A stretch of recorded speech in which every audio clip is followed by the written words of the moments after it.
l'appelle aussi PCU pour faire plus court. C'est une maladie métabolique héréditaire liée à une déficience du foie.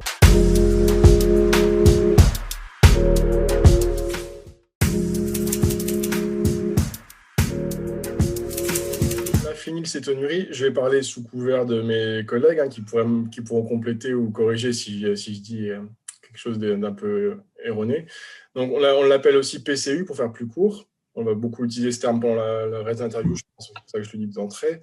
Donc, c'est une maladie qui est dépistée à 3 jours de vie au test de Guthrie. C'est une maladie métabolique héréditaire liée à une déficience du foie. Alors, pour comprendre la PCU, il faut se pencher un peu sur ce que c'est qu'une protéine. Une protéine, alors les protéines, c'est le deuxième composant constituant du corps humain après l'eau. Et elles servent à se développer, à grandir, à se dépenser et dans d'innombrables processus métaboliques. Alors, une protéine, ça se constitue un peu comme un collier de perles. Et ces perles sont appelées acides aminés. Et parmi ces 20 et quelques acides aminés, il y en a un qu'on appelle phénylalanine, que l'organisme n'arrive pas à dégrader et à éliminer dans le cadre de la phénylcétonurie. Or, cet acide aminé, il est neurotoxique. Et l'accumulation de phénylalanine dans l'organisme provoque des graves troubles du développement. Les personnes atteintes et non traitées s'arrêtent généralement à un âge psychomoteur d'environ 2 ans, 2 ans et demi.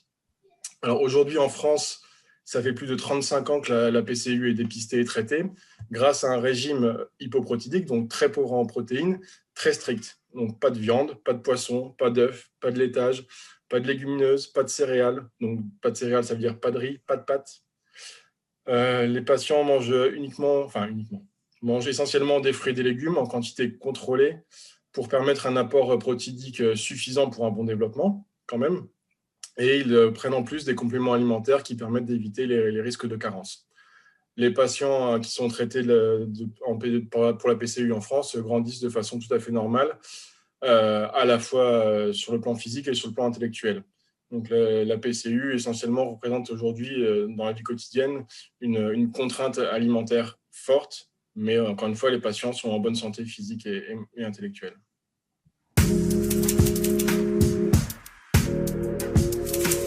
Donc, notre fille, pour lui parler de la PCU, quand elle a des questions aujourd'hui, on lui décrit le collier de perles et elle nous dit: «Pourquoi pas de viande?» Parce que dans la viande, le collier de perles, on n'arrive pas à enlever que les perles rouges ou bleues et que du coup, c'est pour ça qu'on est obligé de l'enlever parce qu'on n'arrive pas encore à retirer la bonne couleur du collier de perles.